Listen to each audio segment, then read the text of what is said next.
பொறுமையாய் இருக்கிறவர்கள். என் சகோதரரே, கர்த்தருடைய நாமத்தினாலே பேசின தீர்க்கதரிசிகளை துன்பப்படுத்துதலுக்கும் நீடிய பொறுமைக்கும் திருஷ்டாந்தமாக வைத்துக் கொள்ளுங்கள். இதோ பொறுமையாய் இருக்கிறவர்களை பாக்கியவான்கள் என்கிறோமே. யோபுவின் பொறுமையை குறித்து கேள்விப்பட்டிருக்கிறீர்கள். கர்த்தருடைய செயலின் முடிவையும் கண்டிருக்கிறீர்கள். கர்த்தர் மிகுந்த உருக்கமும் இரக்கமும் உள்ளவராய் இருக்கிறாரே. யாக்கோபு பொறுமையாய் இருக்கிற ஒரு சிலரை இங்கு எடுத்துக்காட்டாக சொல்லுகிறார். முதலாவதாக நிலத்தில் பயிரிடுகிறவரை பற்றி சொல்லுகிறார். பயிரிடுகிறவர் தானியத்தை விதைத்துவிட்டு நல்ல அறுவடைக்காக காத்திருக்கிறார். பருவமழை ஏற்ற காலத்திலே நன்றாக பெய்தால்தான் விதைக்கப்பட்ட தானியம் நன்றாக வளரும், அறுவடையும் தாராளமாக இருக்கும். விதைத்த உடனே அறுவடை செய்ய முடியாது. விதைத்த தானியம் பல மாதங்கள் பூமியில் வளர வேண்டும். அதன் பின்பு முன்மாரியும் பின்மாரியும் பொழிய வேண்டும்.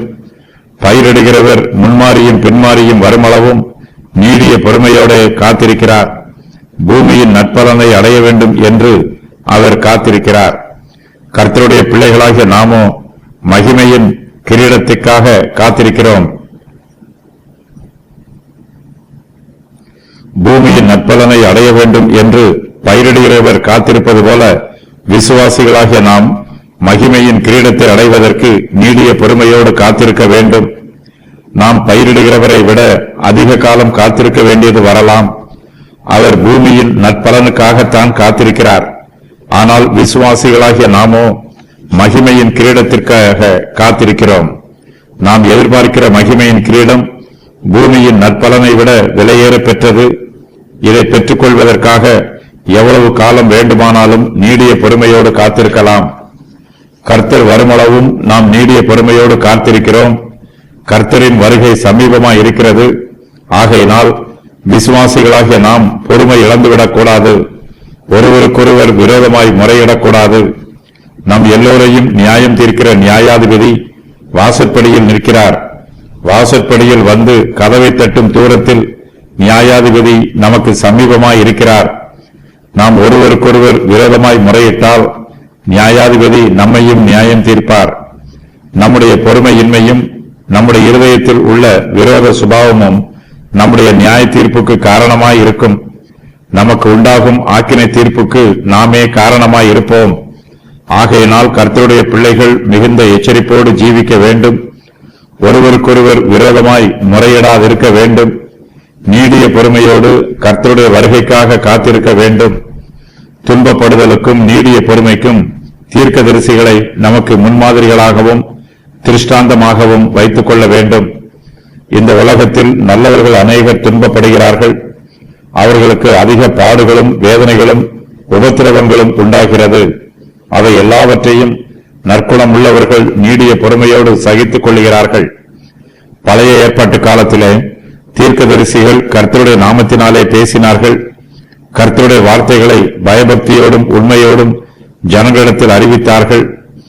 மனுஷருடைய நன்மைக்காகவே அவர்கள் பேசினார்கள். ஆனால் மனுஷரோ தீர்க்கதரிசிகளையும் அவர்களுடைய வார்த்தைகளையும் ஏற்றுக்கொள்ளவில்லை.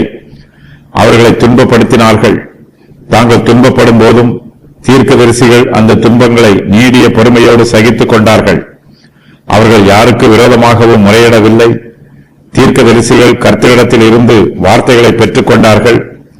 கர்த்தரை விசுவாசித்து தீர்க்க தரிசன வார்த்தைகளை அறிவித்தார்கள்.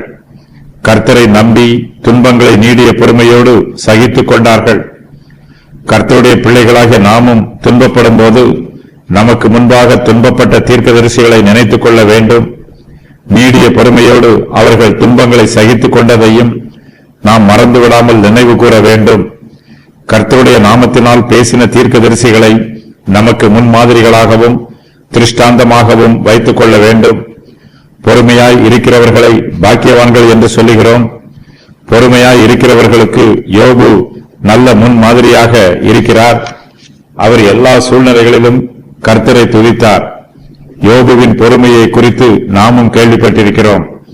கர்த்தருடைய செயலின் முடிவையும் நாம் யோபுவின் சரித்திர புஸ்தகத்தில் வாசிக்கிறோம். கர்த்தர் மிகுந்த உருக்கமும் இரக்கமும் உள்ளவராய் இருக்கிறார். யோபுவின் பொறுமையை கர்த்தர் கனப்படுத்தினார். கர்த்தர் யோபுவை ஆசீர்வதித்தார். தாம் மிகுந்த உருக்கமும் இரக்கமும் உள்ளவர் என்பதை யோபுவினுடைய ஜீவியத்தின் மூலமாய் கர்த்தர் நிரூபித்திருக்கிறார். கர்த்தருடைய பிள்ளைகளாகிய நமக்கு இந்த பிரபஞ்சத்தில் பல உபத்திரவங்கள் வரலாம். நாம் பல பாடுகளையும் வேதனைகளையும் அனுபவிக்கலாம். தேவனுடைய நாமத்தின் நிமித்தமாய் நாம் அனுபவிக்கிற எல்லா பாடுகளுக்கும் கர்த்தர் நமக்கு ஆசீர்வாதங்களை பிரதிபலனாக கொடுப்பார். தேவன் நமக்கு இரக்கம் காண்பிப்பார். தம்முடைய கிருபையை நமக்கு வெளிப்படுத்துவார். கர்த்தருடைய பிள்ளைகளாகிய நாம் எல்லா சூழ்நிலைகளிலும் அவருக்கு உண்மை உள்ளவர்களாக ஜீவிக்க வேண்டும். கர்த்தர் நம்மிடத்தில் நம்பி ஒப்புக் கொடுத்திருக்கிற தம்முடைய ஊழியத்தை உண்மையோடு நிறைவேற்ற வேண்டும்.